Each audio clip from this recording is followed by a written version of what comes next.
Greetings, Tony Mobley here, and we're back with a new episode of Conversations with Tony Mobley. And I want to welcome you to our 35th anniversary. Today, my special guest is Mr. Courtney Goodin. Why are we here? We're here because life has provided me the opportunity to have real conversations with real people. First, I want to thank Mr. Ricardo Hicks, the CEO of Tech Factory Productions, for our conversation on last Wednesday. I want to thank the team behind Conversations with Tony Mobley. So we are here to have real conversations, and we hope to help others with these conversations. But I need your help. I need you to register at conversationswithtonymobley.com for our Mukana chat. And you will also see a link to the Mukana chat and on YouTube. Why do I want you to register for the chat? It will give you the opportunity to register and ask your questions. And not only do you get to ask your questions, but you also have the opportunity to vote those questions up and down so that we make sure that we get to your question. So if you like this and past conversations, we hope that you'll like and subscribe on YouTube. Today, we're doing something a little different.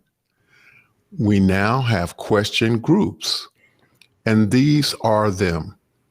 What got you here? Where are you now? And what's next? Please add your questions in these categories in Mukana. Set the bell to all notifications and reminding you of all upcoming questions. And so here we are now with Mr. Courtney Goodin, who I call Mr. Hollywood, because he has so much history with the LA community, and he has been involved in so many different projects. And so we're going to get started with the first question. Who is Courtney Goodin? Well, that's Welcome, easy. Courtney. Thanks. That's me. I'm Courtney Goodin. Yeah. Well, let's see. I don't know how I would define myself. I've been a variety. I've reinvented myself several times. I've worked in a variety of positions. I'm a Texan. I was born in Texas, third or fourth generation Texan. So my family goes way back from down south. Graduated from college at the University of Texas, came to Hollywood around 1976 after working in Texas in the film and television industry for many years prior to that, and then tried to eke out a life in Hollywood over the next 40 years or so, 45 years, I think. Fantastic. And again, I'm so thankful for you to be here and to share your story. And I'm looking forward to this conversation that we're going to have tonight. What lessons have you learned from your parents that you're currently using today? Well, I think the most important lesson I learned, I think, was from my father, who was an accountant at several places. He was a city manager for a city and within an incorporated city inside San Antonio. And he taught me to never live beyond your means. In other words, don't get heavily into debt. And I've followed that. And I've never spent more money than I made. And by following that suggestion, I've been able to retire without any problems. So that's an important message to learn. And I think it has served me well. Well, we know that you're really not retired. Pretty much, yeah.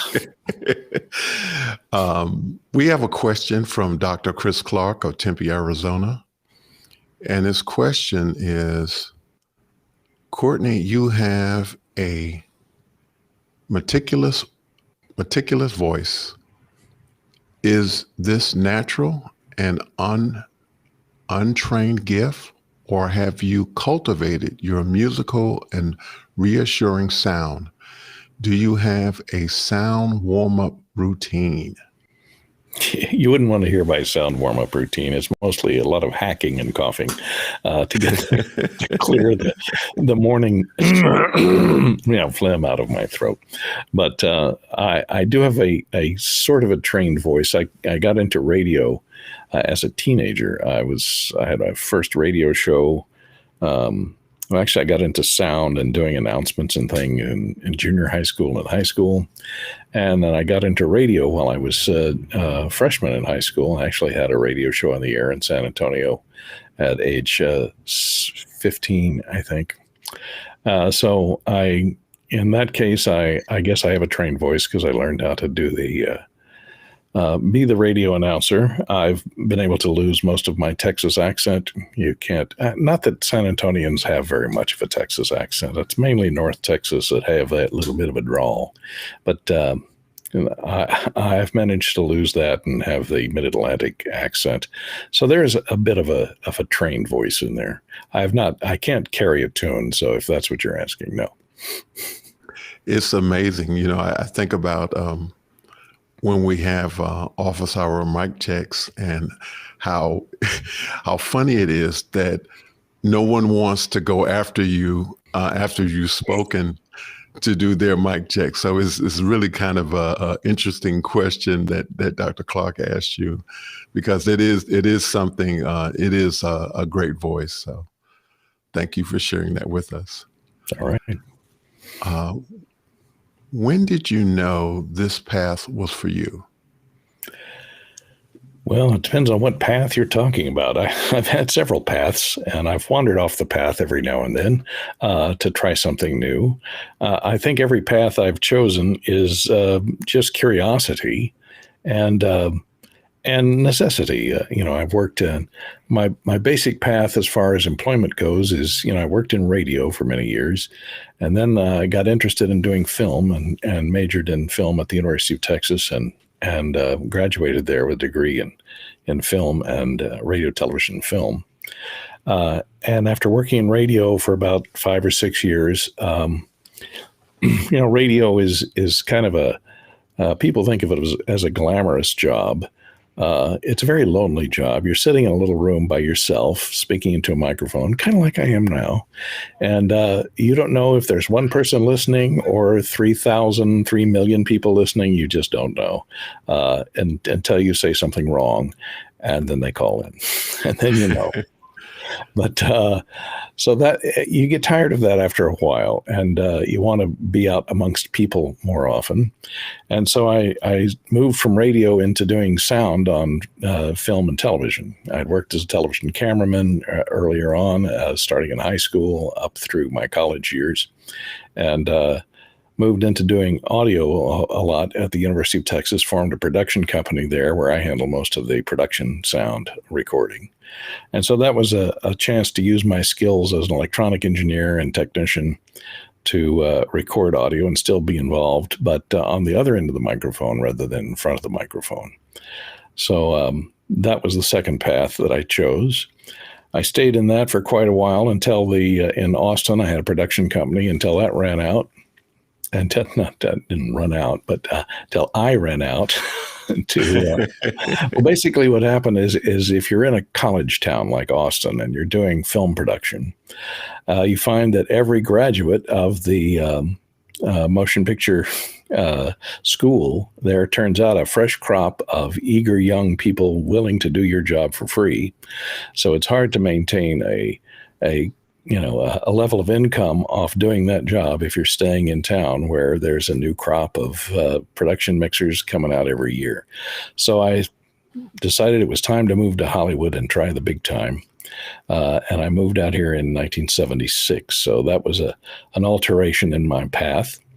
Doing the same thing. I tried to do the same thing when I came out here, and I found that the unions were all locked up tight. And at that time, it was fairly difficult to get into the union.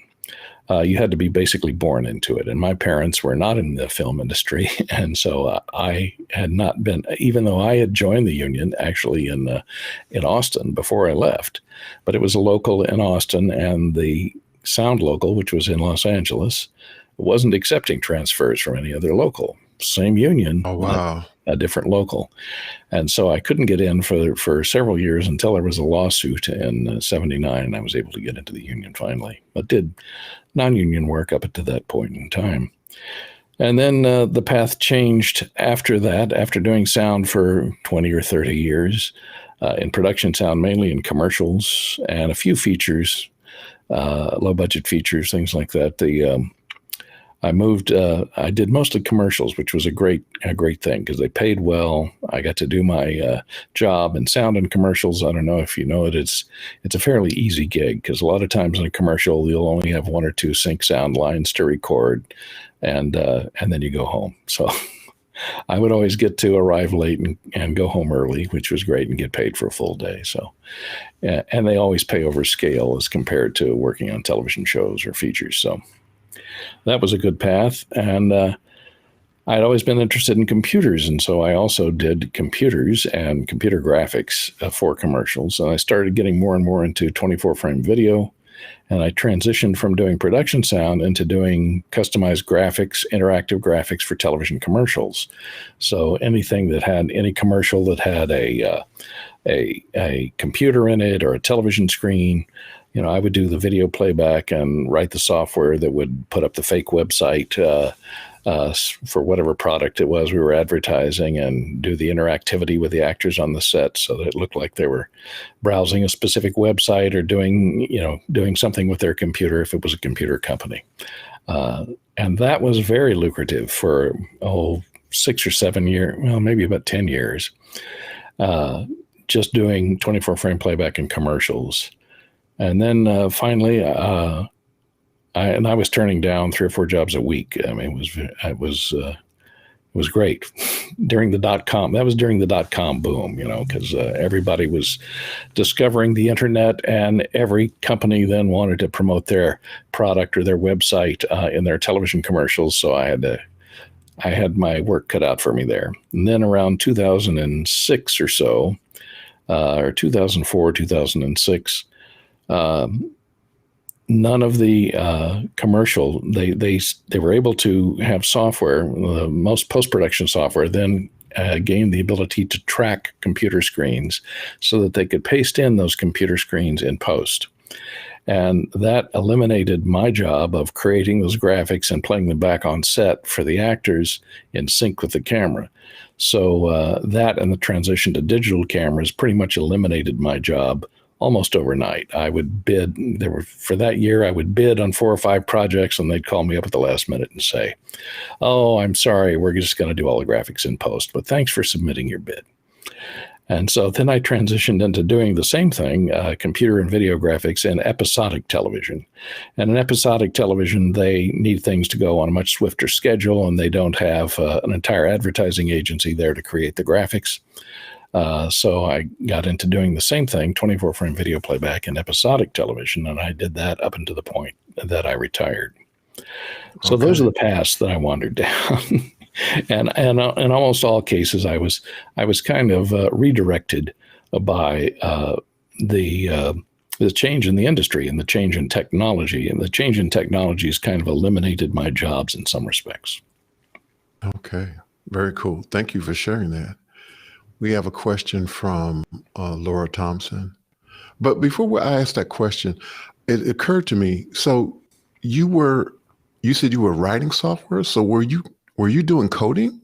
Yes. I had several commercial products out in the 80s. I forgot to mention one other path is I around in 1982, I invented the first computerized teleprompter. And up until that point, teleprompters had all been mechanical, and out of necessity, I'd been writing software, and I'd written a couple of, I wrote a program, a graphics editor program, which was published by Datasoft in 1982 called Graphic Master. And it was one of the first personal computer-based graphics editors.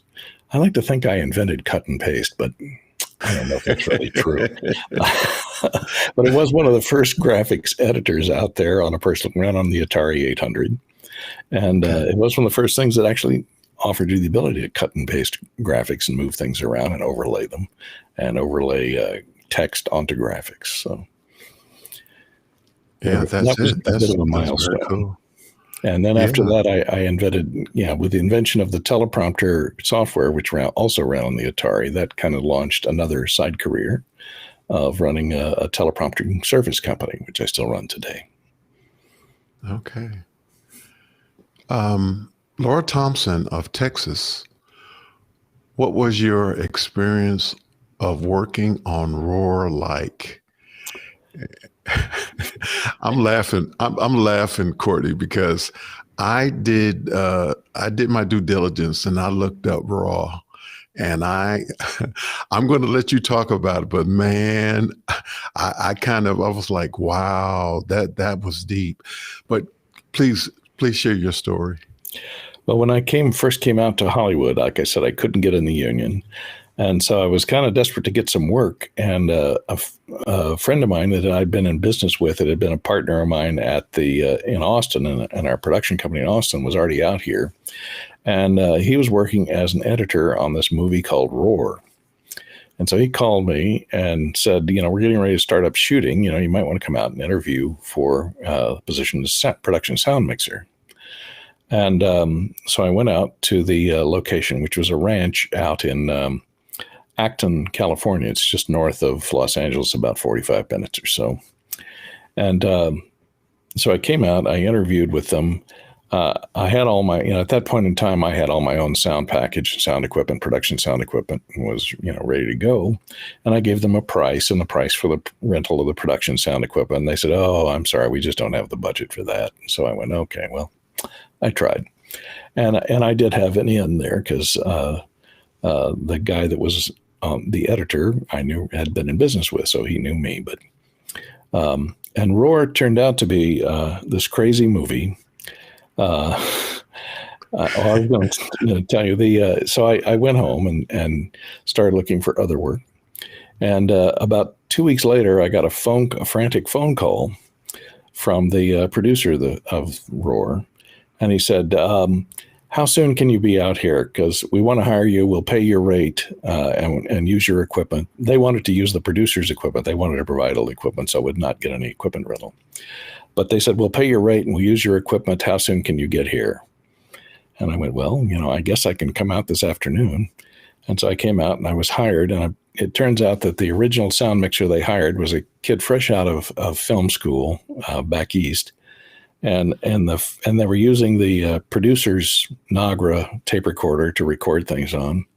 And this was a crazy film about a guy in Africa who was studying, an animal behaviorist who was studying lions and had imported tigers and cougars and leopards into Africa and was living in this huge 3-story jungle home in Africa. And he's living with the lions as one of the lions.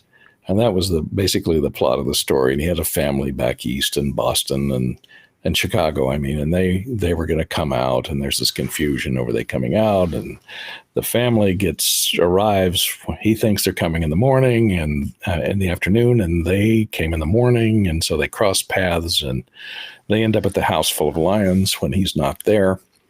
And, chaos ensues. That's the basic plot of the movie. So I came out and I had found out that the production mixer they hired had put the sound recorder on a raft. They were shooting out in the lake. And the raft was very low level. And somebody, a lion or a tiger or something, tried to crawl onto the raft and dunked their Nagra into the lake.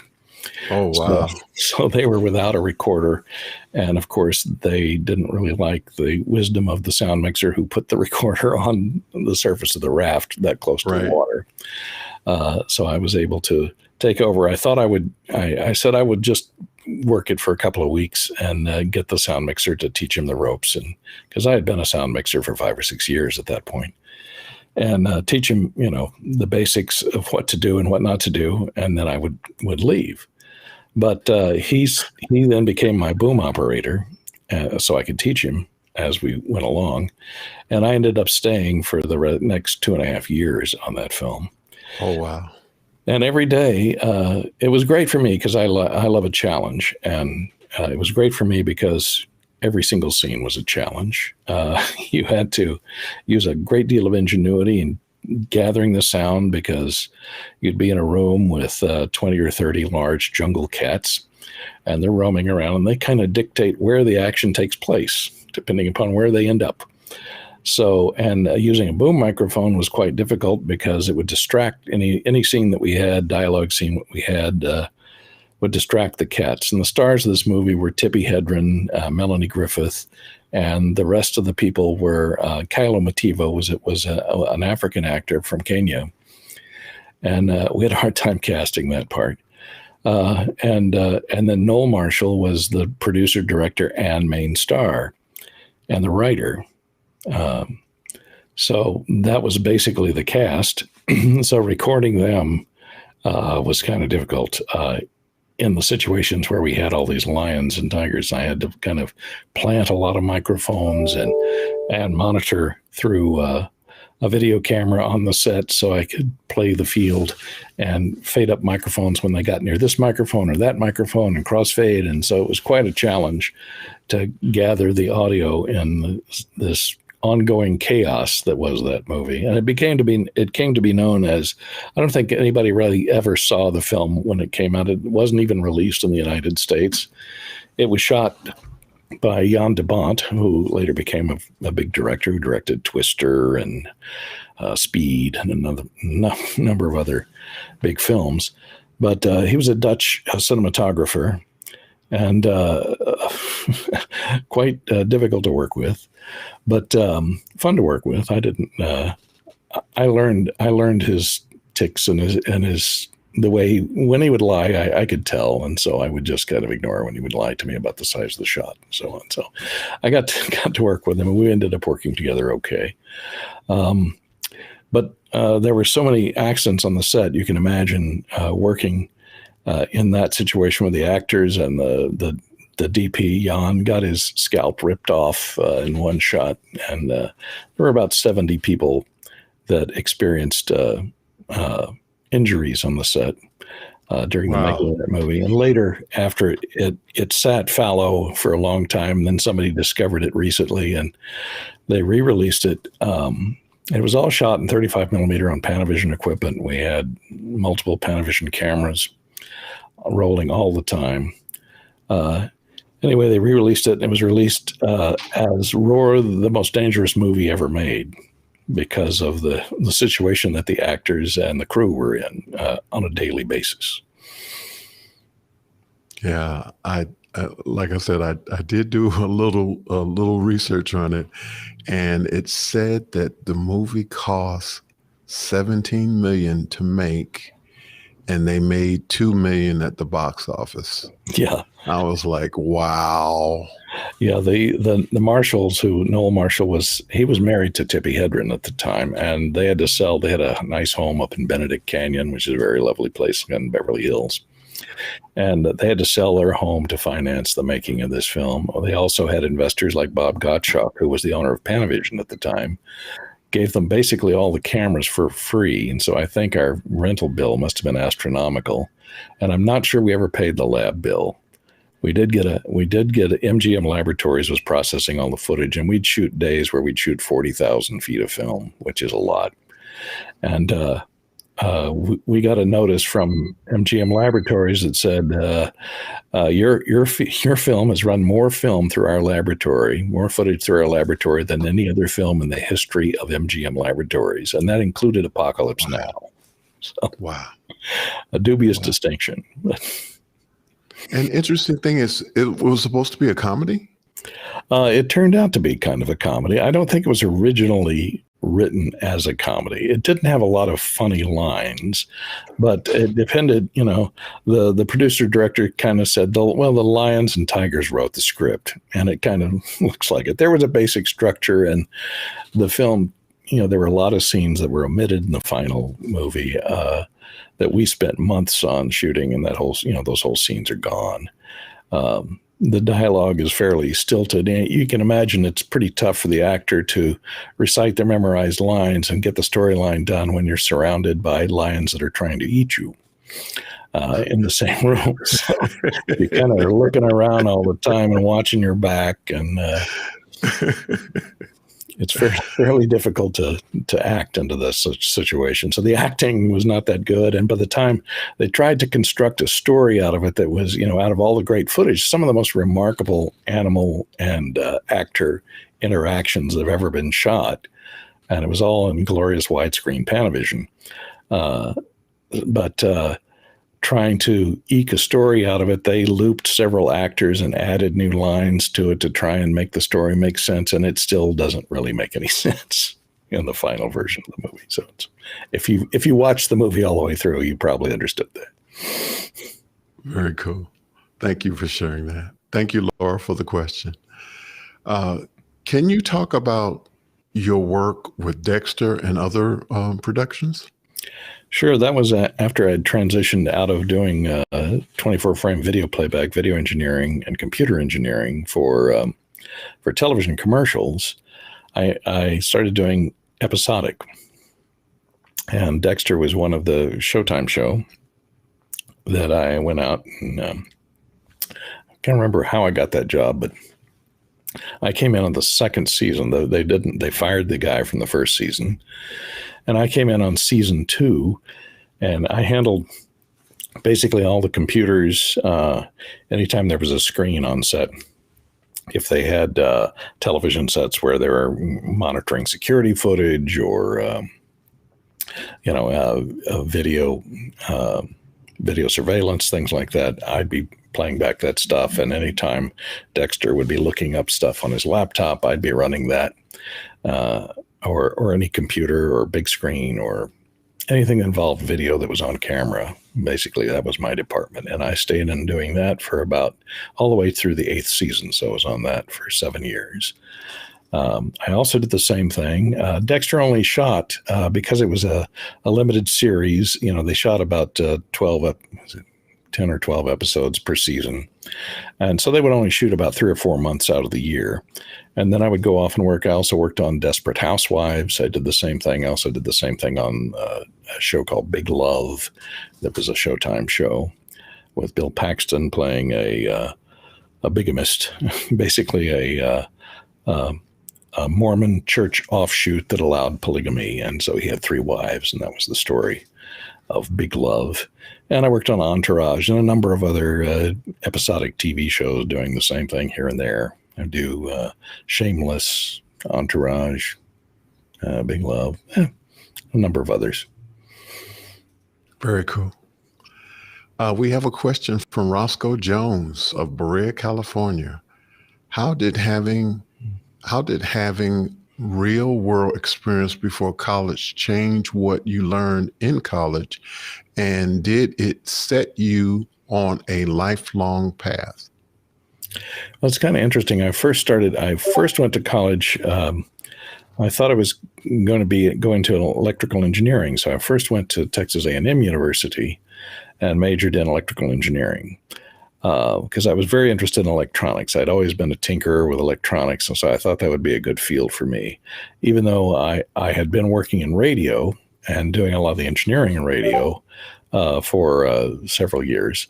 So I went to I spent the first year at Texas A&M, and I decided, there's so much math and stuff in electrical engineering and for an engineering degree, and it's not that I didn't find it as fun as it was working in radio and television. So I came back to Texas. I came back to San Antonio, and I did 1 year of junior college at San Antonio College, majoring in radio television, and I had applied for the University of Texas, and I came to the University of Texas as a junior. And in the meantime, I was still working on the air as a news director and as an announcer and disc jockey, basically, for two different radio stations. And then I started working I was working 7 days a week in radio, Monday through Friday in San Antonio, and then Saturday and Sunday I'd work in Austin. So I'd drive to Austin because I knew I was going to go attend the university. So that summer I worked 3 months, 7 days a week, and 2 different radio stations, uh, all during the week. So when I moved to Austin, then I was working, had a radio show in Austin, mainly on weekends and fill-ins for my first 2 years and in college there. So I guess the courses that I took at the University of Texas were in radio, television, and film. I took the required boring communications theory class, which is not something you ever use, that tries to tell you, how saying something here intersects with something that says over here. I guess maybe it's now more important that social media has come around with it. And that period of time, there was no internet, there was no social media. So it was just a lot of math that had to do with communications theory. But in the production classes, I did great because I had actually, unlike the other students and several of the professors, I had actually worked in both television and radio for more than 5 years when I got there. So a lot of my credits were special projects in RTF. So I just basically wrote my own courses, and I designed equipment and installed equipment and managed repairs equipment for the film lab there at the University of Texas. And that's how I received enough credits to graduate in 2 years. So that kind of set me on a kind of a lifelong path, you can say. And you did it in 2 years? That's fantastic. Well, I had gone to college. Yeah, I came in as a junior, so junior, senior, and then I graduated. But I was, because of my experience, they hired me as a teaching assistant, and I was the only undergraduate teaching assistant in the department. So I was still a junior and a senior. I was also teaching sound at the time as a TA. So I was actually sound. I was on the university payroll as a teacher as well as a student as an undergraduate. So. That's very cool. Wow. That's great. And so we have a question from Josh Kaufman of Pittsburgh, Pennsylvania. What has stuck with you from your background from Texas? What influences do you attribute to living in California? Well, that's an interesting question. Well, one thing is a lot of people that I knew and went to school with in Texas came out here as well. They were also looking to, break it into the industry, and they came out of the film school at the University of Texas, and I'm still friends with them today. I have a friend who worked for me as a boom man. And I was supposed to do the sound on Texas Chainsaw Massacre before I left. And I was working on another low budget feature at the time, and the schedules overlapped. So a guy by the name of Ted Nicolau was my boom man. So I told him, I said, well, you go off and go ahead and take this other low budget feature that turned out to be Texas Chainsaw Massacre, because the schedules overlapped. And he ended up mixing that. And I still talk to Ted and his wife frequently. He lives here in Los Angeles. And when I came out here, I also crashed on the sofa of a friend of mine who used to live next door to me. It was also in the film business. He was a gaffer.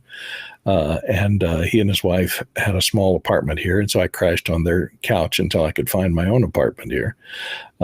So I guess I was surrounded by a lot of Texans, and every year we would have on Thanksgiving, we would have a big Texas expat Thanksgiving festival where we would all get together at the Bogart's house, who was the friend whose couch I crashed on, and they would throw this big party with multiple turkeys, and we had a huge feast every year, and all of our friends from Texas that were out here in California would come, and so it was a great way to kind of socialize with Californians and Texans that had a lot of stuff in common.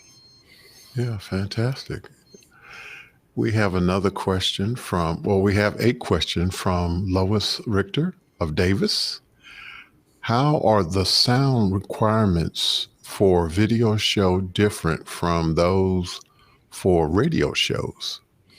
Well, the most important thing is you should never see the microphone in a video show unless it's an interview program or something. But most of the video stuff and film stuff that I worked on was dramatic, scripted material. So, in that you have to suspend, unless they're breaking the fourth wall, you never see the microphone.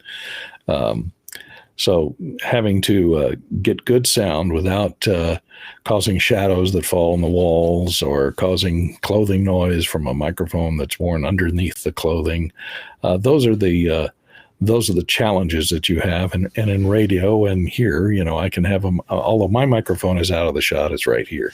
You can see Tony's is there. There's not a lot of stigma that goes with having the microphone in the shot if it's a podcast or basically a radio program that they're shooting video of. Right. But thanks, Lois. Getting good sound is, basically the requirement. Let's talk about the awards you've won. Well, not a lot of awards.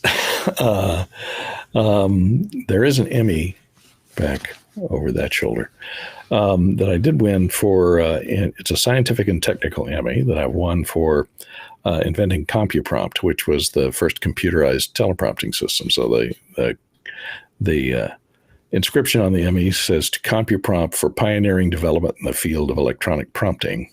Yes, you're showing a picture of it right there. That is a CompuPrompt console that I invented and designed in 1982. And up until that point in time, teleprompters were all papers and motors and things that pulled tractor feed paper underneath the video camera, or even before that, it pulled tractor feed paper through something the size of a suitcase that was held up with motors and a scroll, like a rolling scroll.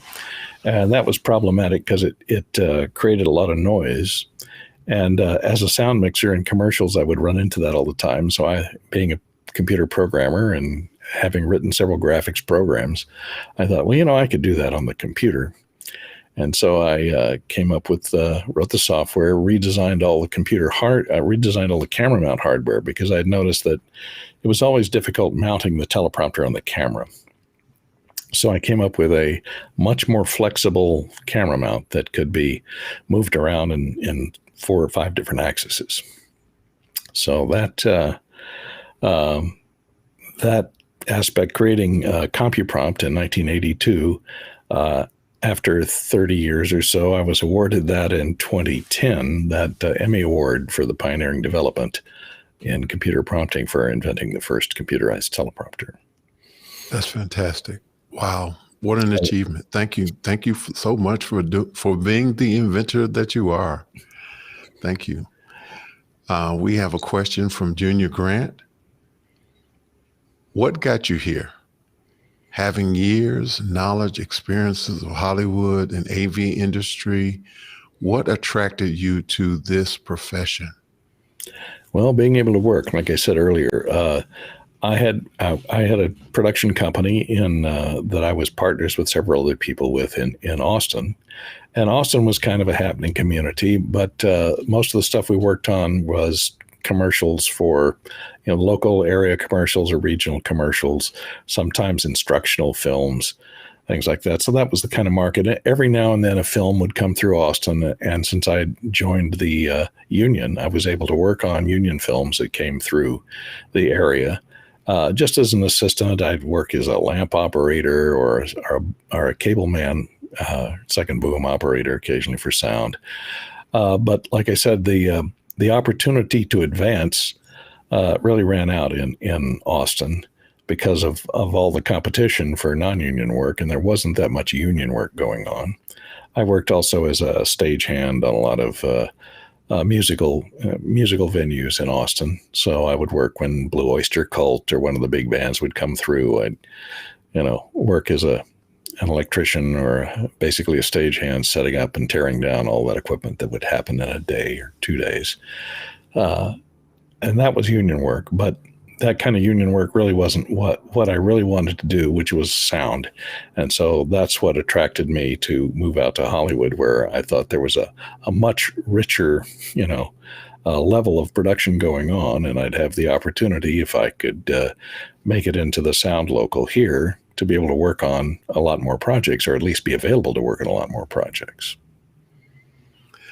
Let's talk about how you were perceived as the bad guy because of the commercials that you did with public safety and Right. what would happen when you would get pulled over sometimes. Well, one of the jobs that we did in Austin with our production company and was that we had a deal with the Department of Public Safety, who would produce training films on use of deadly force for the Texas Rangers and for their DPS public safety officers, just kind of like CHIPS, the Highway Patrol. And so I would be doing the sound on the thing, and we would be producing these little kind of simulation videos. They would set up a little dramatic situation like someone robbing someone else or a domestic argument, and they would create these simulations and play them back for the officers to determine whether not to use their gun on them, use of deadly force.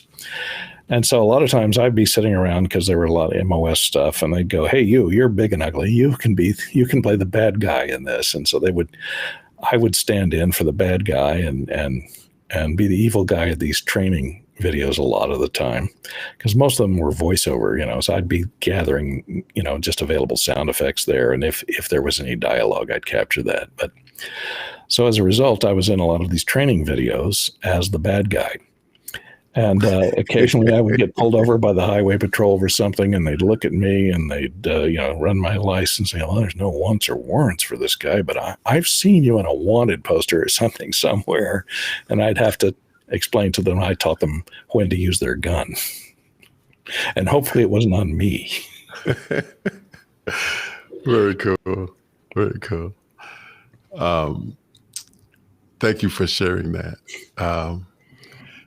Can you talk about your work with Windows computers, particularly B-Link by Courtney? Well, I don't have any association with B-Link. I've started working with Windows early on, and I did a lot of television commercials. I was hired by Microsoft to do all the screens in their, that's my computer chiming in right now, all the screens in their television commercials that they ran for years. Also Apple, I did all of Apple's commercials for years, all of their national television commercials, creating a lot of the screen graphics and basically being the computer wrangler. So to make sure that the computers worked. And what's another funny anecdote is in several of the early, in the late 80s, early 90s Apple commercials, they were selling the iMac as, being, just one cable to plug in. It's very simple to use. And they'd have commercials where they'd show the PC and it'd be sitting on a desk with wires all coming out of the back and wires to the speakers and wires to the mouse and wires to the keyboard and cables going in and out. And all of those computers were my computers in the Apple commercials that had all the wires. So I always played the bad computers in the Apple commercials. So that's kind of interesting. And then of course, working with Windows computers for years, and I wrote a lot of software as well that ran on Windows. So the B-Link I just discovered because it was a nice little, I have one here somewhere. Yeah, maybe I can't get to it, but here's one. That I liked these because I used a lot of computers in my work as a video playback engineer. And as a video playback engineer, you have to have something that's compact. It may not, you're feeding a screen that the actor is typing on, and it may not be the computer that's sitting on the desk, because we'd have to have that turned off because it would make too much noise on the soundtrack. So I looked for computers that I could write the software for or run the software for, like this one here. This is one that I used a lot of. That basically, this is a complete Windows PC. It's from Quantum Access and has HDMI out. So I could pipe that to any of the screens that we were using, like in the police department and Dexter. A lot of the screens there would either have just media players, or if they had to do interactive, we'd have to plug them into a computer and I'd have to be operating it from off camera. So I discovered the B-Links here because it was a nice, complete, a lot of people use Mac Minis, but I discovered these that are smaller than a Mac Mini. They power two or three or four monitors out of it. And it was perfectly fine for doing providing the screens on camera, because it could play back 4K and so on. So that's why I kind of discovered, unfortunately, they don't make that model anymore. That's so compact and so tiny. They do still make this one, though. I really like these stick PCs because they have enough guts to do the video playback, and they're small enough to stick right behind a video monitor and provide all the graphics. Very cool. Thank you for sharing that. The next question is, how did you get started in the teleprompter business? You kind of shared that already, but let's talk about what you're doing right now as far as teleprompting business is concerned. Well, I basically retired from the video playback engineering. Pretty much, I came out of retirement for a couple of series. I came back and did some playback on Notorious, but usually as the form of in teleprompter, if they had to have a teleprompter on camera, since I had experience at doing 24-frame video and teleprompting as well, I came back and whenever there was a teleprompter on the show Glee, I was the teleprompter operator on Glee for Sue's Corner. And also on the show Kidding with Jim Carrey's return to television.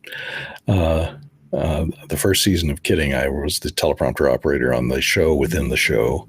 So, and I had to rig teleprompters on all the fake cameras, which were sometimes real cameras, to handle his lines, which were on the teleprompter. And he is a bit of a method actor, and he would never learn his lines he was supposed to be the show within the show. He would depend on the script being up on the teleprompter. So he would always be actually using the teleprompter when we were shooting those scenes in the TV studio. So the heat was on to get everything right and to deal with him changing the script and so on, since he was also an executive producer on the show. So that was a little tough. And the way I got it into the teleprompter business is basically through the experience, as I said earlier, of the old teleprompters were making noise. And on a commercial, we had an old QTV teleprompter that was paper, and it was making a lot of noise. You could hear the motors and the paper rattling and everything. And that's when I decided I could do better and invented the first computer-based teleprompter. So that launched, and then we launched a company, and eventually I took on two business partners, and I wrote, and the product was basically done. I had, developed it and brought it to a final product. And then I had two partners that I took on to market it. And unfortunately, so we formed a three-way corporation and started CompuPrompt as a teleprompting service business, which we seem to be, rather than selling teleprompters, providing the service. Like Panavision did not sell cameras. They rented cameras, and you would license them or rent them for your operation. So we had at one time several offices all around the globe. We had some in the United States, in New York and San Francisco and Dallas, and some in Sydney and a couple of other cities as well, in other countries as well. And wow. So it expanded to that point, and then it grew and grew and became quite popular because it was the only computerized teleprompter for about 4 years in the industry, until the competitors were able to basically come up with their own designs, although some of them I had to sue for ripping off my code. So, right. And that was the difficult part of it. And also then my two business partners decided we were equal business partners, a three-way partnership. And the two of them decided, hey, we can steal this thing if we get together and vote him out. But so I had to defend my copyright. I had to sue my business partners. It was a big mess for 2.5 years, and something I never want to go through again. So I shun business partners, because if you do well, they will try and steal your company from you if you are the main contributor to the product, Wow. And I still have teleprompting, although it's on its last legs. Where with at the time when we started the teleprompting service business, a teleprompting system cost about $20,000 to $30,000. The computer-based system we sold for $4,000 and ran on a $150 Atari. But I actually sold systems to IBM and the government, the Defense Intelligence Agency that ran on Atari computers. So that was interesting. But as more and more as the technology advanced, and there were a lot of people then that could write teleprompting software to run on a tablet, and it became cheap enough that anyone could buy a teleprompter, as you know, as you're looking into one right now. The competition became pretty tough, and so the only jobs that were left for teleprompting service company is just in live events, big banquets, things like that, where you need a professional or a network television, or a situation where, it's a high profile person and you want to have somebody with a great deal of experience, rather than the cameraman saying, "Oh, I got one of them teleprompters and the secretary can run it, I think." So that's why I still keep the business running, just to keep the few operators that I have that are left alive, working. But I'm not doing it for the money right now, Okay. And tell us the name of it again, please. ProPrompt is the name of the company. And it's, we still provide prompting services in Los Angeles, although I don't know for how much longer I can keep it up. Okay. Thank you, Courtney, for sharing that. Mm-hmm. Roscoe Jones is back again. He says, how is Office Hours as a production group different from other production teams you have been a part of? Well, I never get to see you face to face, any of you production teams that are working on Office Hours. I have met Alex a couple of times, but other than that, Office Hours, I joined Office Hours probably several months after it had been running. I learned about it. So that's one way it's different. And almost all the other production I do is I'm on set with, the actors and the directors and the talent and so on. So it's always, direct communications and problem solving. And that's pretty exciting. And you're not isolated at all from the technology. You get to learn a lot, because in a non-virtual situation, you get to watch everybody else doing their job all the time. So you can pick up little tricks and tips. And I've, over the years worked with a lot of great cinematographers, Vilma Zsigmond and Owen Roisman, a lot of big names that I learned a lot about cinematography. And having come from sound, I knew a lot of the sound mixers that I would work at when I showed up as a teleprompter operator. So we would always talk shop about what was the new equipment and what they were doing and what I had done. And I had also written software that a lot of production sound mixers were using for a while there for broadcast wave file metadata manipulation. So I'd always had something to talk about on the set. So it was always entertaining. Oh, one of the things that I wanted to share with that about that question is that I haven't had a lot of experience working with production companies, but I will say that I think that from what I've heard, that one of the unique things about Office Hours is that the production community is in the mode of sharing and uplifting and helping other people in the production business.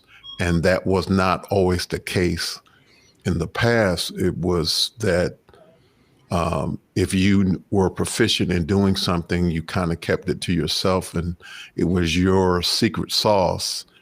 And from what I understand, Office Hours is very different in that respect, and that is a free flowing of information, and people are constantly always trying to figure out new things, which is a departure from what was going on in the past. Well, that's true. That Office Hours is completely voluntary. So all the people that are contributing to Office Hours and instructing on after hours, et cetera, are not paid professionals. That they're there because they want to impart their knowledge and share their knowledge with people. And in like a union situation, and I've been in the union for 44 years, and I'm still in the unions, member of Screen Actors Guild and IATSE. Here's my 40-year pin right here on my hat. it is, like you say, quite competitive because you're competing. There are only so many sound mixers. There's only so much work for so many sound mixers in Hollywood at a time. Now there's a lot more work because of streaming, but it was very competitive during the days, and you'd be, not, most people wouldn't want to share their little secrets or their little tips and tricks because it gave them an advantage, or they could offer, if they found some new equipment that was cheaper or a better way to do something cheaper, they could offer the production a lower rate because most of the sound mixers provided their own equipment. And so they could offer the production a lower rate and be higher up in consideration for a job because they could work more economically. So there was a lot of secrecy involved in union production. And you don't find that, of course, in office hours because everyone's pretty willing to share their information. And me being retired, I'm not going to be competing with you. Thank you. Thank you very much for that. Okay. And so we're at a point where we need to ask the question about how COVID-19 has affected your company. And you've shared, so you had basically already retired, right? Is that correct? Well, I had, but like I said, I'm still running the teleprompting business, and it did take a huge chunk out of the teleprompting business because a lot of the stuff we did was live banquets, fundraisers. We'd every year we'd do 3 or 4 big banquets and fundraisers for like Habitat for Humanity or the State of Hollywood luncheon, and they just booked it again for the first time in 2 years, coming up next month. So they're starting to come back. But during those 2 years, all of those in live and in-person events were canceled. So that business just disappeared. Plus, Hollywood shut down pretty much. All the studios shut down for a period of about 10 to 12 months, and they actually locked up. You couldn't even drive on a lot, and they vacated all. I have friends who work in basically in accounting and those kind of services for the studios for Warner Brothers or Universal, and they just basically sent them home, and they had to quickly gather up their stuff. Even post-production, which even shows that were in the middle of production, had to shut down. And they had to move post-production. They still had episodes that were finished but not edited. The editors had to move off the lot because they were locking the lot up and not letting anybody into the buildings. So they had to grab computers and take them and go home and start editing from home. So it greatly affected the business here in Hollywood for a year and a half, 2 years. Then they finally had an agreement between the unions. Since the unions represented a lot of the work there, they had to come to an agreement with the producers of a safe way to go back to work. And it took them, 4 or 5 months to hammer out an agreement between the producers, the AMPTP, the Producers Guild, and the unions about how there was a safe way they could go back on set. And they have this 32-page document that is basically how to handle safety. And there's now a COVID compliance officer, and they test everybody every day or every week, and everybody has to be vaccinated. And there are zones where people can't come in contact with the actors at all unless they're authorized to be in a zone that's near an actor, and only if they need to touch an actor, like makeup or hair. Anybody else, you can't get within 6 feet of an actor, because if an actor became ill, you'd have to shut down the show for 2 weeks or 3 weeks. And if the actor got really sick, you might have to shut down the show forever. So it really was tough on a lot of people that even they did go back to work. And of course, these protocols that they outlined in this 26-page document were very strenuous. I mean, you had to sanitize everything that anybody touched. You couldn't eat together. And they, because normally in a movie you break for 45 minutes and the entire crew eats together, and they go through a line of, serve yourself food out of hot trays of hot food. And you could no longer do that. They had to have box lunches for everybody that had to be prepared off site. You couldn't sit at a table next to anybody when you ate your lunch. They had to stagger lunches so that anybody that wasn't working currently could go take their 45-minute lunch break. so that they could eat by themselves. And so it was a huge, and it still is. We're still operating under that agreement for the time being. It is.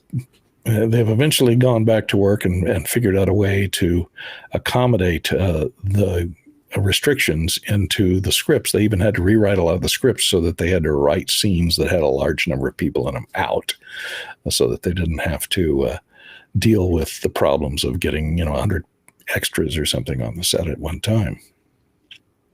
Right. Wow. Wow. Serious stuff. Let's talk about unions and guilds that you're a part of. Well, I've been a union member, as I said, since before I came to Hollywood. It allowed me, one thing a union or guild does, and I've been an active member in Local 695 for over 42 years now, and I've served on the board of directors for about 17 years, I think. And I'm also a member of Screen Actors Guild for doing voiceover work, that kind of stuff, and AFTRA, American Federation of Television and Radio Artists. A lot of people look down, don't like unions or guilds, and it's usually people who are producers because they have to negotiate contracts with them.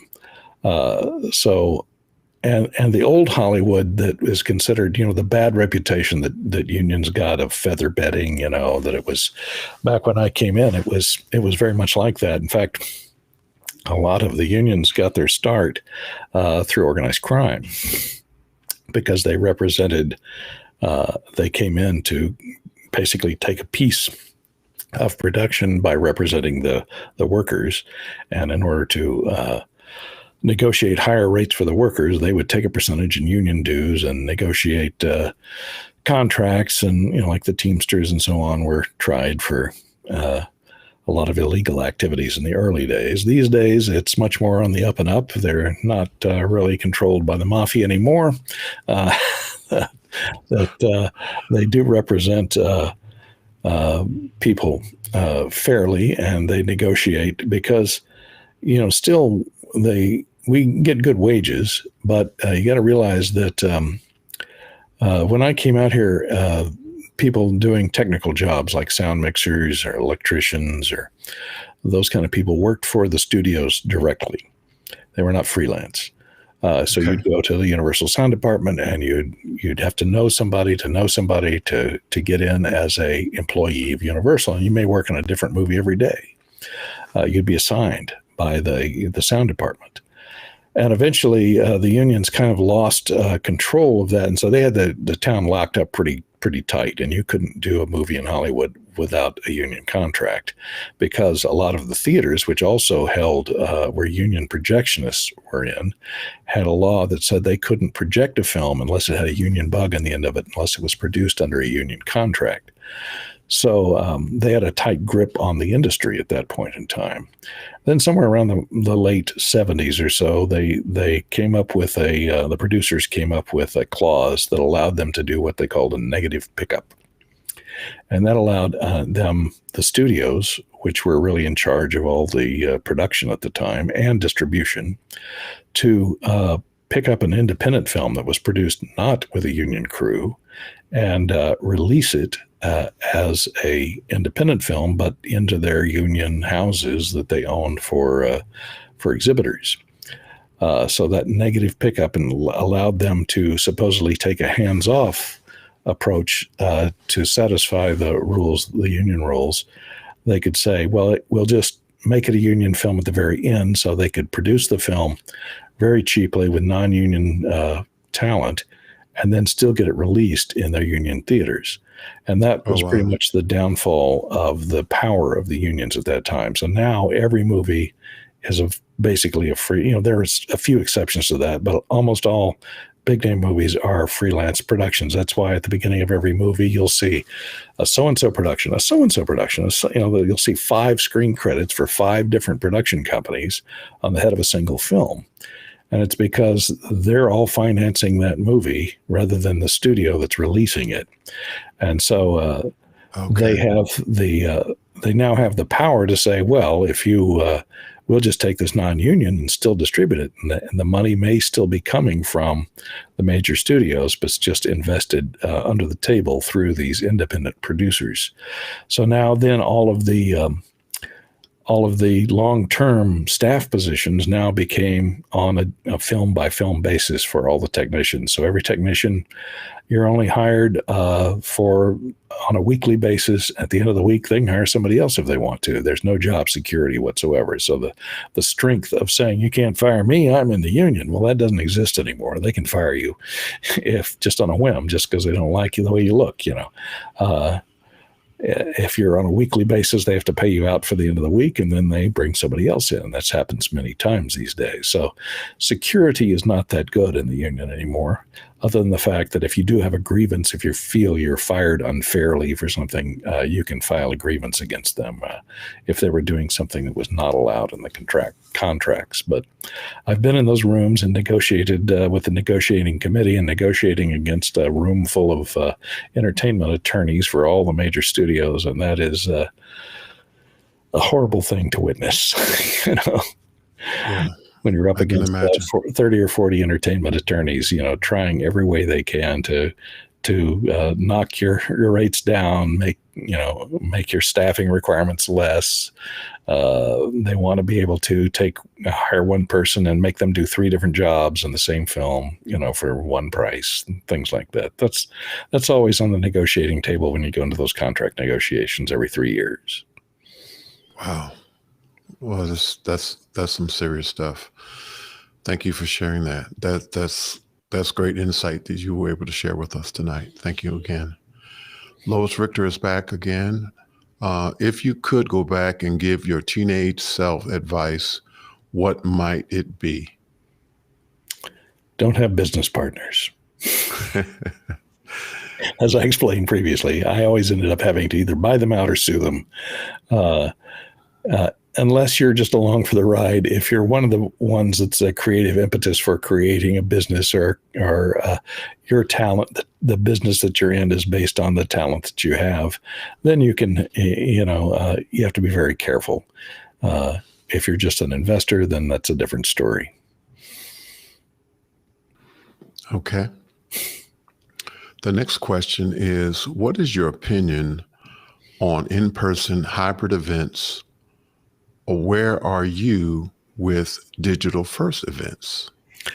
Well, I haven't really, and just like I say, the only thing I'm left really doing is teleprompting services. And I haven't, maybe I've done one event that was virtual or digital first. Everything else I have been working, doing teleprompting events that are hybrid, where we bring in teleprompters with the teleprompter and a return video just below the teleprompter so that the person can see the director or the other participants directly below the lens. And it'll start off with scripted stuff, and then they'll do live Q&A, kind of like this. So we have been doing a little bit of the hybrid events. I haven't done any digital first events where I'd be operating the teleprompter remotely, because all of our equipment that we have for our teleprompting service company is really not set up to do that. And it would involve, since you would have to, somebody has to be there to mount the camera mount in front of the camera anyway. So that's why for a teleprompting service company that provides those services, unless the person, the cameraman or the production company has, or the actor or whatever is who's operating remotely has their own teleprompter, you'd have to show up to set up the camera mount anyway. So that it kind of becomes pointless to do a hybrid event. Usually you'll be in person in that situation. You might as well run the teleprompter since you're there to set it up in the living room with that actor or person anyway. So. Thank you for sharing that. Roscoe Jones is back again, and he says, how do you define inveterate tinkerer that others have used to describe you? Well, I've always been interested in how things work. I'm the guy who would always get something new and tear a radio apart. I think it started when I was about 3 years old, and I remember this vividly. I was my parents had gone over to the pastor's house of the church that we have, and he had two young daughters. And I was probably about 3 or 4.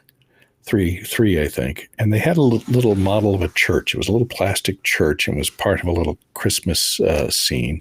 And it had a little Christmas tree light bulb inside it that lit it up from the inside. And that was fascinating to me.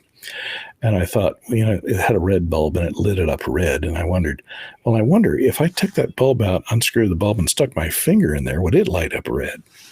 I discovered it wouldn't. My face would light up red, but that kind of launched me on my inveterate tinker role as it got me very curious about electricity and how that works. And I was always into sound. I think at the age of 8, my grandparents gave me a tape recorder. And so, I got into recording my voice and hearing what I sounded like on tape and creating little scenes and things recorded on tape on that small tape recorder. So I was always an inventor that if something didn't do what I wanted it to do, I'd figure out a way to do it. And that is the inveterate tinkerer in me. And almost every product I've ever created, including the teleprompting system, I created here's something I created. Ooh, hope it didn't hurt anybody. I think I was the first person to create color printing for a personal computer. I had this program called Color Print that I invented because I had created this graphics editing program that you could create color graphics with, but at the time, all the printers were just dot matrix black and white printers. And I wanted a way to print out the stuff I'd created in color.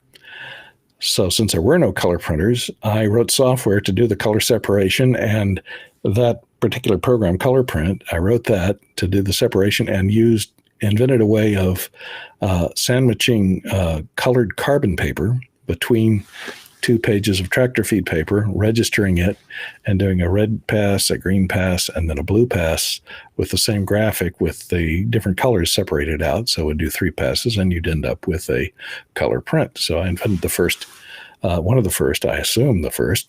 I don't know. I didn't see any. There was nothing competing with me at the time. Color printing, since there were no color printers, color printing software. So like I say, that's the inveterate tinkerer of me just thinking, I'd like to see this in color. I wonder if there's a way I could do it. And so I wrote it and created it myself. The same thing was with Graphic Master, the computer graphics editor I wrote. There were drawing programs that let you use, this is before mice. So the only, to create computer graphics on the Atari computer, you had a joystick, which, had left down, had 6 directions you could move the cursor, and you could draw things and fill things. But that was it. You couldn't, once you drew something on the screen, you couldn't really edit it. And so I wanted to be able to edit it. And I also wanted to mix text and graphics on the same screen, which it didn't do.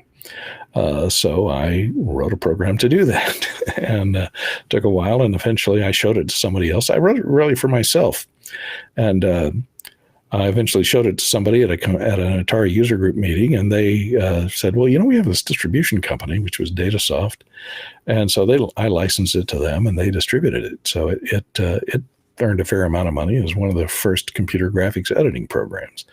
So that's the inveterate tinkerer. I also invented a computer dialer for my phones because I was interested in telephones and how the telephone system worked back when they were all, rotary dial phones. And I created one that would read punch cards, Hollerith cards from, a key punch machine. And you could dial phone numbers by interrupting a relay with that punch card. And so I invented my own phone dialer. I was always a terror, basically. This is an amazing story. Courtney, thank you so much for sharing it. And I will say this: I have been a part of Offsiles for some time, and I'm always amazed at how you are able to enrich the conversation based on, we now know through some of the inventions that you have created and some of the things that you have had an opportunity to experience in your life. And so I am really thankful for it. And I'm so glad that we had this conversation tonight to have some insight into how you are able to create these wonderful things that a lot of us didn't know anything about. And so this is so great. Thank you so much again. Well, and we have another question from Laura Richter, and Lois Richter. And now that you are retired, what projects do you think you might start? Well, Lois, if you find out something, shoot me an email, because I've always worked.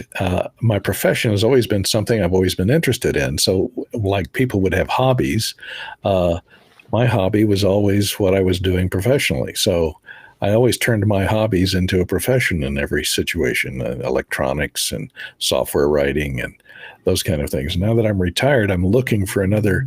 I never played golf or or became a birder. Birds just woke me up because I'm a light sleeper, so I probably wouldn't make a very good birder.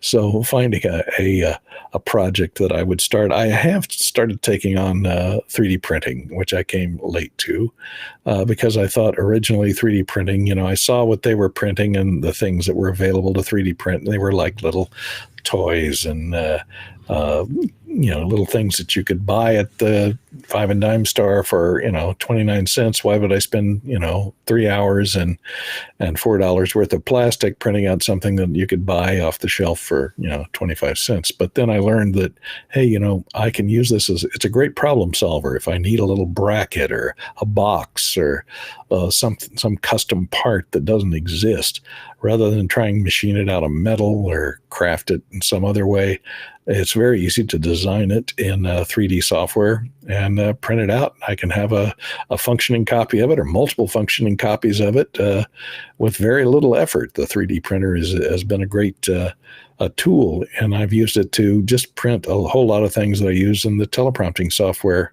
I mean, the teleprompting hardware in the rental business to, manage cables or use little brackets that mount boxes and things on the back of monitors, strain reliefs for cables, things like that. So it's been a new project that I've taken on in my retirement. But being retired, the thing that used to keep me going all the time was buying new equipment, for always experimenting, buying new equipment, which I love doing and trying it out because I needed to do that for my work, or at least I could always use that as the excuse for my work. And so I would have a lot of tax deductible equipment that I could deduct from my taxes. And Section 179, folks, that's the secret.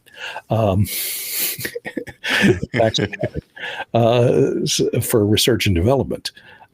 So having retired and having really no use or excuse to buy new equipment, I'm looking, Office Hours offered me the chance to research and buy some new equipment and kind of get back into that, even though I'm not showing a profit from it. But we'll see what my accountant says at the end of the year. If any of this stuff is deductible. I don't think it is. Didn't you make a ATEM stand as well? ATEM mini stand? Yeah, I designed some ATEM feet and the ATEM stand that holds my ATEM above my little mix pad. I printed out those, and I designed a lot of VESA mounts that go on the back of monitors and that hold up the portable monitors that I've attached to the teleprompters. That's all printed in PLA and adapted and mounted on the ends of magic arms, and that stuff works great. I just see the 3D printing as a means of. In fact, I kind of get restless here during COVID because I haven't had a lot of prompting jobs lately. So I keep saying, I wonder what I can 3D print. I wonder if there's anything any problems I need to solve that the 3D printer would solve. So I'm always looking for little solutions to problems that always keeps me interested. Very cool. Thank you. Josh Kaufman is back. He's back from Pittsburgh, Pennsylvania. And his question is, you have your share of talent wrangling, personalities, and varying levels of professionalism must have resulted in stories worth relating. Can you share any of notable experiences you have had with actors? Sure. Let's see. Maybe I'll start with the dead ones. I have had the chance to work with Elizabeth Taylor on several occasions. I've been in many, as I was recording, still doing recording sound. I would record, since I had, production sound equipment and compact production sound equipment and good microphones, I'd be called upon to go out and field record actors in their homes for commercials, where I would be the only person to go out. I've worked with Orson Welles and Barbra Streisand and Gregory Peck, a lot of famous voices and famous people who are providing voiceovers for commercials. So I'd be invited into their homes to do the recording.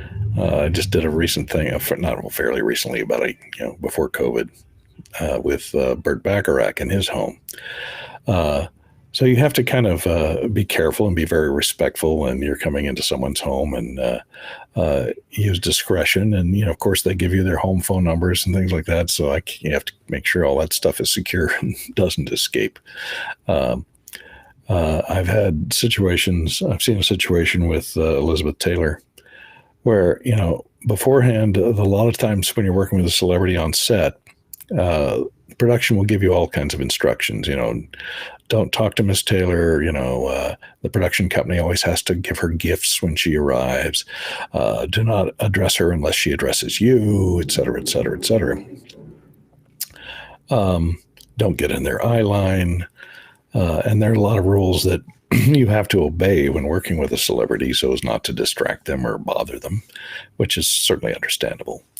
And I was working on I can't remember what it was for, some cosmetic or something, or a perfume commercial with Liz Taylor. And they had it all set up, and we had a stand-in the morning, and she was coming in the afternoon to shoot, and big name DP, and they lit it and got it all lit and set up with the stand-in. And then Miss Taylor arrived in the afternoon, and they came in, and she had her own makeup guy and lighting guy. And he came in and just, read the riot act. You can't light Miss Taylor this way. The light is far too harsh and on the wrong side. It must be lit this way. And so we had to wait. She had to wait while we tore all the lighting we'd spent 4 or 5 hours doing out. And I was doing teleprompters. I was kind of out of the line of fire there, but I was just sitting there like a fly on the wall, observing all this happening. And so they had to tear all the lighting out. And then there was this big war between her person and the gaffer and the DP. And so they argued and they relit it. And then they had her come out, and she came in and sat down. And then you see the people over at the monitor going, "Oh, I don't know. Can you move that light down here? Well, what if we bring some more light in from over here?" And she saw this happening, and she was treated like royalty. It was, everyone was so gracious to her. And she said very little. And so then they were calling, let's get makeup in here. Let's get makeup in here. And what they were trying to do is, she was, fairly elderly at the time. They were trying to eliminate the bags under her eyes because she'd probably gotten up early. And so she watched them argue for about 30 minutes while sitting there. And she finally says, "Bring me a mirror." And so she gets the mirror and looks at it. And she goes, "Okay, I'll just put the light over there. We'll go with the bags." Very matter of factly. Wow. It was a wonderful way to see how human she was. And, right. Not pretentious at all. And there are some actors who can be fairly off-putting and fairly demanding. And you run into that a lot these days on situations where the actors are promoted to producer, because in order to get them enough money, they give them producer credits on almost every television series that has a lead actor in a repeating role, a starring role. So they end up having a lot of control. And if they don't want to do something, even though the writers wrote it away that way, you have to accommodate them. So a lot of times it's a juggling act to deal with the egos of the actors and who think, that their character wouldn't say that. And so it's okay, take 30 minutes while the writers rewrite this scene on the set. So we run into that. I won't mention any names, but that has happened a number of times. So you have to take a lot of that into consideration. Then there are other actors that are just wonderful, who are, down to earth, will eat with the crew and not be pretentious at all. And it's really great to work with them. They'll be sitting off camera and have a discussion with anybody on the crew. I remember I was doing a thing in the middle of the night for Good Morning London or something after the Academy Awards. And so I was just there to set up the teleprompting equipment and then tear it down. So I'm sitting kind of backstage, and they're live on the air. And Elliot Gould was a guest on the show. And so he's backstage standing next to me, and he strikes up a conversation. I'm just sitting there, and he goes, "Oh, what do you do?" And I tell him I'm here for the teleprompting. And then we started up this whole long conversation about the industry and work and his past work and stuff he's done and things like that. And it was really entertaining to have someone that was not pretentious and aloof and wanted to know about what the little people below the line were actually doing. So that was a welcome relief in the world of gigantic egos. Wow, powerful. Courtney, we're now in what I call speed round. We have only a few minutes left, so we're going to try to get through as many questions as we can. The next question is from Mickey Macature, and it is gone. Uh-oh. And so we're going to go to the next question. Oh, it came back. Okay, Mickey's question is back. Okay, so are there any learning that you have gotten from your life as a production sound mixer that you put into use in the other aspects of filmmaking, business, life in general? Well, hire good people to work with you, because you're, as a sound mixer, you're only going to get as good a sound as the accuracy of your boom operator. And if your boom operator doesn't, even if you're using wireless mics, if they don't know how to carefully mount that microphone, you're going to have a lot of clothing noise, and that's going to reflect badly on you. So make sure you have someone you trust who pays attention, who gets out there and follows the rehearsals, figures out where all the lights are, where all the shadows are going to fall, and what's going to be a problem, and talks to the gaffer to try or the grip to put up flags to flag off shadows that could create a problem on the background, etc. So those lessons from being a sound mixer is if you hire assistants, or if you're working with assistants, make sure they know what they're doing and can pay attention. And that's one of the most key things I look for in a fellow production person is who's paying attention and who's, looking at their phone or yakking up the production secretaries, or not paying attention to their job until somebody says roll sound, and then they, look, well, I better stick the boom in there.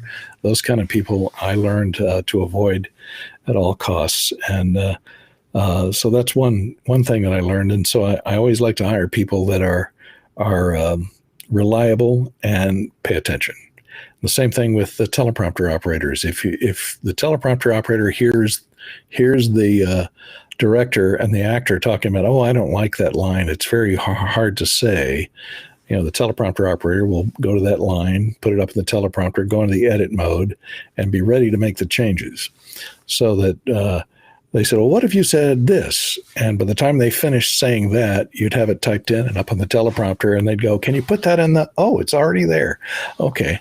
And that makes you really look like a star. And so if you can anticipate by just overhearing and listening to what's going on, and anticipate the problems and figure out a way around them as you're going along, it makes production and business and life in general go a lot faster. Very cool. Thank you for sharing that. Paul Terry Walhos, I hope I'm pronouncing it correctly, tells us about LBJ and Ladybird.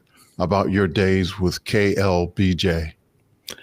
That's right, Paul. I worked in your town there, Austin, for on the radio for about 5 years for KTBC AM, and it later became KLBJ because the station was owned by Lyndon Baines Johnson.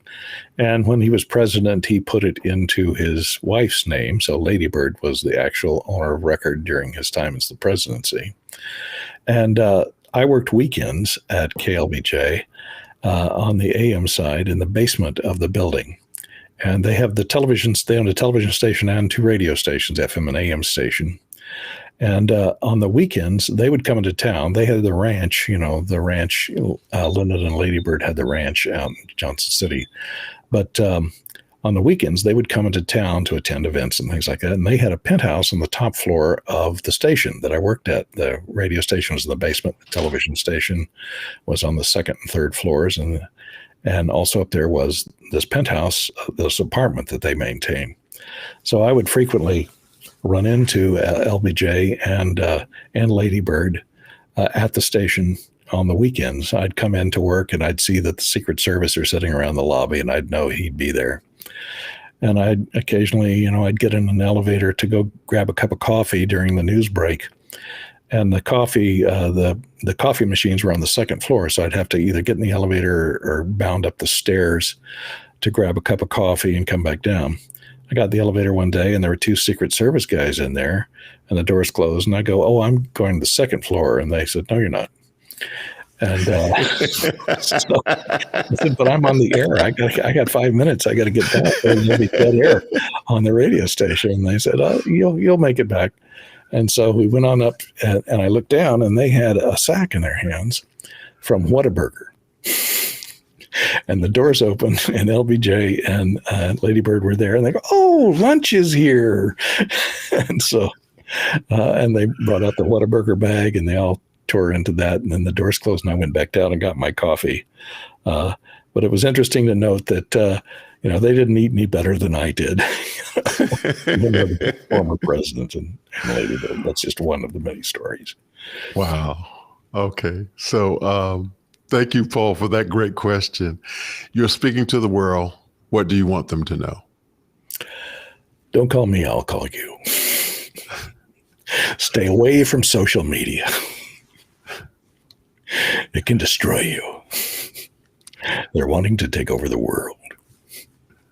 Courtney Goodin, thank you so much for this great conversation. I really appreciate it. I have a lot more insight into the person who you are just based on this conversation. Thank you so much for being with me tonight. And I know that we could have gone on for at least another 30 minutes, but we have to respect this great team that is producing Conversations with Tony Mobley. And so we're sharing with people all over the world who are working on this great conversation. Thanks again. And I want to do my special thanks right now. And so we want to start off by thanking Kimberly Mobley, Ron Mobley, and oh my goodness, my thank yous just disappeared. My thank yous just disappeared. Well, let's see. All right. So we want to thank Ron Mobley, Global Family and Friends, Alex Lindsay, Office Hour members, DVE Store, Liminal Entertainment, Byte Hive, VDO360.com, ApproveAlone.com, Cloud Bedrock LLC, Mr. Ken Jordan, Mr. Jonas Dattel, Mr. Aaron Huslich, Cherrick Cheetah, David Brady, Marcus Lee Folk, Richard Lavery, Chris Fenwick, Man Alo Lozano, Jeffrey Powers, Bo Cordo, Mickey Makachur, Dr. Hasmukh Gaijar, Doug Moeller, Laura Thompson, Bryant Shan, Dennis Champion Walker, Roscoe Jones, George Butters, Joshua Mendel, and Conversation with Tony Mobley producer, Clylock Lopez Waterman. Thank you all so much. And we want to say to Mr. Courtney Goodin, video production, and Mr. Hollywood, a true professional, thank you for your great work. Well, thank you. Conversations. Oh, sorry. I didn't mean You're to very welcome. closing. You're very welcome. I was marveled at the entire number of people that it takes to put together this show. I'm really amazed. I was looking around for them to see if they were here in my living room. But we want to, no problem. We want to thank Courtney again so much for his great work. Next week, we're going to have Mr. Chris Fenwick, video editor, and much more. So you want to find out much more? Come in next week and find out about him. And so we're going to have upcoming conversations with educators, mental health experts, filmmakers, musicians, other creators, very more interesting people. And so we want to say thank you all so much. Good night. Thank you very much. Take care. See you next week.